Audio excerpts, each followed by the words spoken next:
دوستو یہ سڑک طائف سے حضرت بی بی دائی حلیمہ سعدیہ رضی اللہ تعالی عنہا کے گاؤں کی طرف جاتی ہے۔ آپ ان پہاڑوں کی حالت دیکھیں، کتنے خشک اور کتنی سنگلاخ چٹانیں ہیں۔ سال کے 10 ماہ یہاں کا ٹیمپریچر 40 درجہ حرارت سے اوپر رہتا ہے، تو اس دور میں دشوار گزار ان راستوں سے گزر کر بی بی دائی حلیمہ رضی اللہ تعالی عنہا آقا دو جہاں سرکار مدینہ صلی اللہ علیہ وآلہ وسلم کو کیسے لے کر جاتی آتی ہوں گی۔ میں نے یہ 6 منٹ کی ویڈیو بغیر کٹ کیے بنائی ہے تاکہ آپ اس مقدس راستے کو دیر تک دیکھ سکیں، دیدار کر سکیں، جو راستہ اس گاؤں کو جاتا ہے جہاں ہمارے پیارے نبی کریم صلی اللہ علیہ وآلہ وسلم کا بچپن گزرا تھا۔ دوسری وجہ یہ ہے کہ آپ اگر ان پہاڑوں کو غور سے دیکھیں تو یہ ریزہ ریزہ ہو چکے ہیں۔ کوئی بھی پہاڑ، اس کی چٹانیں بڑی یا پوری نہیں ہیں۔ ایسا معلوم ہوتا ہے کہ کسی بڑے دیو ہیکل گرینڈر نے ان پہاڑوں کو گرینڈ کر کے رکھ دیا ہو۔ ایسا کیوں ہے یہ تو ماہر ارضیات بتا سکتے ہیں، مگر میری محبت، میری مودت یہی کہتی ہے کہ یہ پہاڑ رحمت للعالمین کی آمد کی وجہ سے نرم ہو گئے۔ ان پہاڑوں پر کوئی پودا ہے نہ جھاڑیاں، کوئی سایہ دار درخت بھی نہیں۔ کہیں کہیں بڑے بڑے سخت نوکدار کانٹوں کی جھاڑیاں ہیں جن پر 1 انچ سے لے کر 2 انچ تک کے سفید کانٹے اگے ہوئے ہیں۔ یہ پرپیچ خمدار راستہ سینکڑوں گھاٹیوں سے گزر کر اس گاؤں میں جاتا ہے جہاں پر حضرت حلیمہ سعدیہ کا قبیلہ آباد تھا۔ بہت کم لوگ اس مقام کے بارے میں جانتے ہیں، اور جو جانتے ہیں وہ یہاں آسانی سے پہنچ نہیں پاتے کیونکہ یہاں کوئی سرکاری گاڑی، ٹرانسپورٹ، ٹرین نہیں آتی۔ دیدار کے خواہش مند کو سالم گاڑی کروانی پڑتی ہے، اور یہ وادیاں اس قدر بیابان اور غیر آباد ہیں کہ نہ کوئی دکان ہے، نہ پیڑ، نہ پیٹرول پمپ، اور نہ ہی سایہ دار درخت۔ اسی لیے آپ جب بھی اس جگہ پر آئیں تو آپ کی گاڑی میں وافر پانی اور کھانے پینے کا سامان ہونا لازمی ہے۔ ایک بار پھر عرض کرتا چلوں کہ میں نے یہ 6 منٹ کا ویڈیو بغیر کٹ کیے ون گو میں اس لیے بنایا ہے کہ عقیدت مند خود کو اس راستے پر جاتا ہوا محسوس کریں۔ میں جانتا ہوں کہ یہ دنیا عاشق رسول اللہ صلی اللہ علیہ وآلہ وسلم سے بھری پڑی ہے، مگر ہر عاشق ان مقامات تک رسائی کی استطاعت نہیں رکھتا۔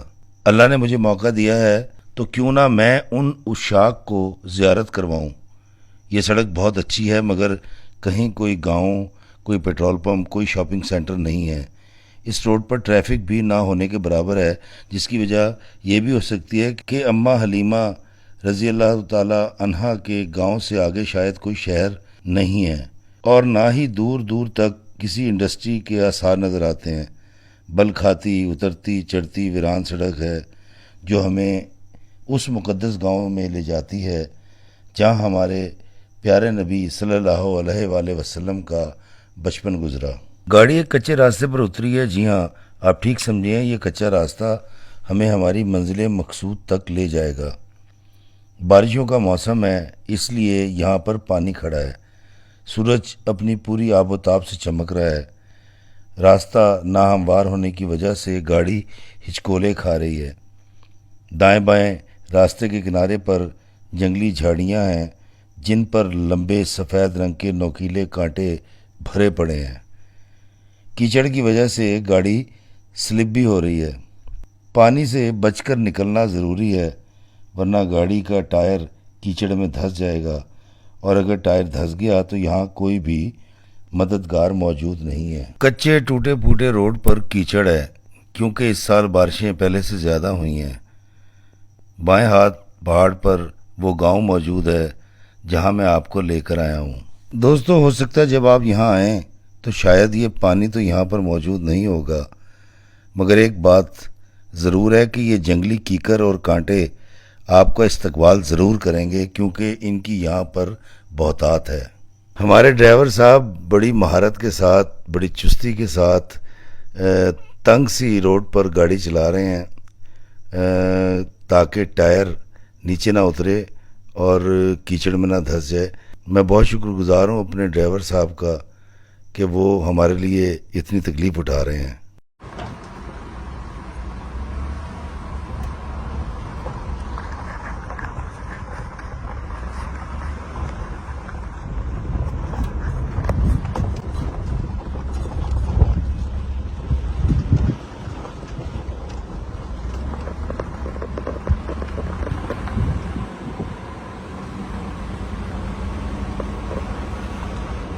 کیونکہ اس جگہ پچھلے پہاڑ پر آبادی ہے تو دائیں جانب کاشتکاری کی گئی ہے۔ کچھ حاجی بھی ہمیں پہلے سے یہاں موجود نظر آتے ہیں۔ دور پہاڑوں کا منظر نہایت دل فریب اور حسین نظر آتا ہے۔ کسی نے باڑ لگا کر اپنی زمین کی حد بندی کر رکھی ہے۔ سڑک کی حالت بھی خستہ ہے۔ ہم بس 1-2 منٹ میں منزل مقصود پر پہنچ جائیں گے۔ یہ چڑھائی ہے، پھر اس کے بعد ہمیں پارکنگ میں گاڑی کھڑی کرنی ہے، یا شاید یہاں پر پارکنگ ہو ہی نہ۔ دور، بہت دور آسمان پر بادلوں کے ٹکڑے ٹھہرے ہوئے نظر آتے ہیں، شاید وہ بھی اس مقام کی زیارت کے لیے کھڑے ہیں۔ دوستو، سب سے پہلے ہم ان 2 کنویں پر جائیں گے جن کی ایک تاریخ ہے، اور وہ 2 کنویں یہاں پر موجود ہیں۔ ہم وہیں جا کر اس کی تاریخ پر بات کریں گے۔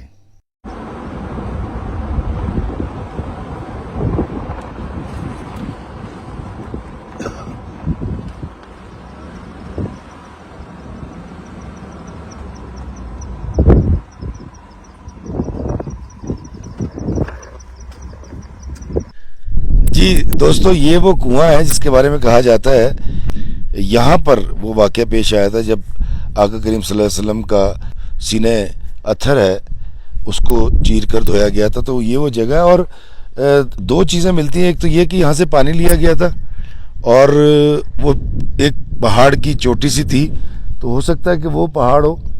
کئی لوگ یہ کہتے ہیں کہ اس پہاڑ کی چوٹی پر سینہ چاک کیا اور پھر اس کو دھویا گیا، لیکن پانی اس کنویں کا تھا۔ اور اس کے علاوہ کہا جاتا ہے کہ ایک دوسرا بھی کنواں یہاں تھا۔ میں ڈھونڈنے کی کوشش کرتا ہوں کیونکہ یہاں ارد گرد کوئی بتانے والا نہیں ہے جو ہمیں گائیڈ کر سکے، اور نہ یہاں سگنل آ رہے ہیں، نہ ہی جو ہے ہم انٹرنیٹ یوز کر سکتے ہیں۔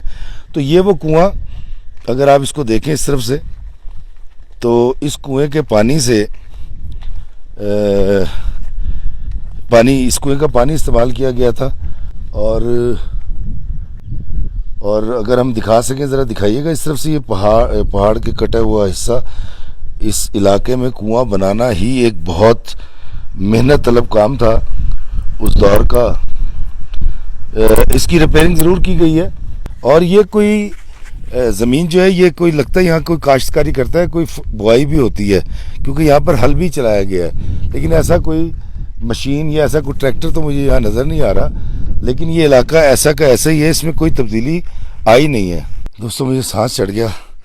دوستو، ایک کنواں یہ ہے، اور اس کے بارے میں بھی کہا جاتا ہے کہ یہ وہ پہاڑی کی جو چوٹی ہے، یہ وہ ہے۔ ایک تاریخی کنواں یہاں پر یہ بھی ہے، لیکن میں آپ کو ایک چیز دکھاتا ہوں کہ یہ اعجاز ہے حسن آوارگی کا، جہاں بھی گئے داستان چھوڑ آئے۔ اس کنویں کی دیوار کے ساتھ نام لکھا ہوا ہے، اور میں چاہوں گا یہاں سے پڑھ کے دکھایا جائے۔ قمر بٹ شکر گڑھ، یہ دیکھیے، قمر بٹ صاحب کوئی آئے ہوں گے یہاں شکر گڑھ، تو آئیں، میں آپ کو یہاں پر وہ پہاڑیاں بھی دکھاتا ہوں جس کے بارے میں کہا جاتا ہے کہ سرکار مدینہ صلی اللہ علیہ وسلم یہاں پر بکریاں چرایا کرتے تھے۔ آئیے میرے ساتھ۔ دوستو، میں اس وقت موجود ہوں دائی حلیمہ کے گھر کی باقیات پر، اور یہاں پر مجھے 2 فینس مل گئے ہیں۔ کیا نام ہے آپ کا؟ عائزہ۔ آپ کا؟ ایان۔ اچھا، آپ دونوں نے میرے ساتھ تصویر کیوں بنوائی؟ کیونکہ ایک پریزاد کے ممبر ہیں، پریزاد کے ڈرامے میں ہم نے آپ کو دیکھا تھا۔ اچھا، اس کا تو آپ دونوں مجھے جانتے ہیں؟ جی۔ تو میرے فین بھی ہیں؟ جی۔ آپ بھی؟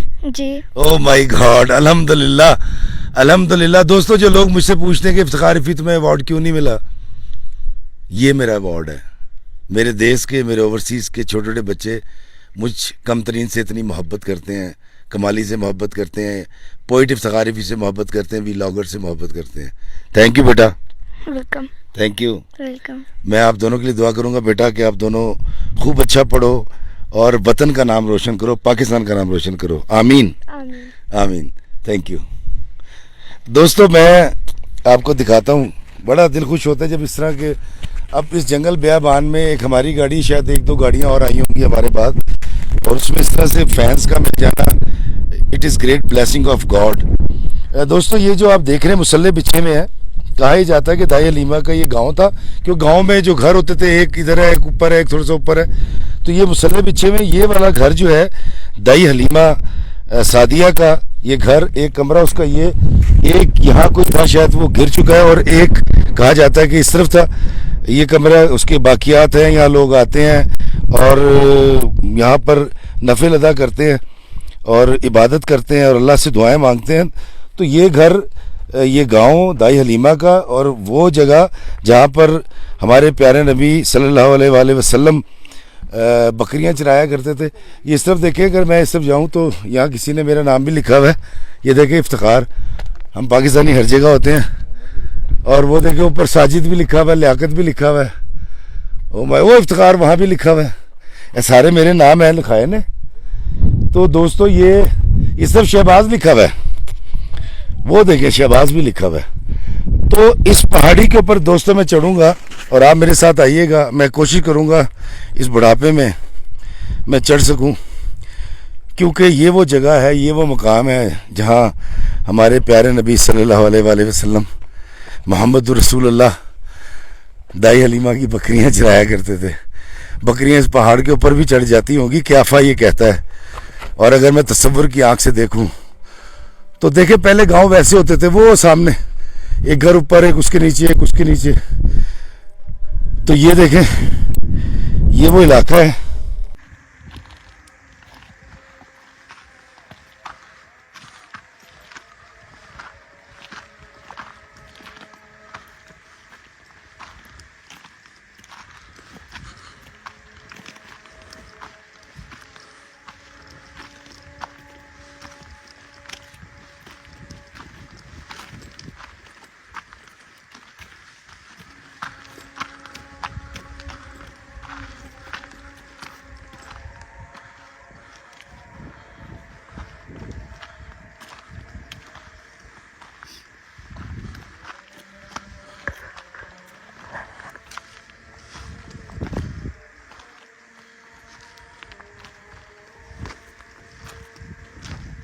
اللہ اکبر، اللہ اکبر. یہ دیکھیے میں پہاڑ کے بہت اوپر آ گیا ہوں.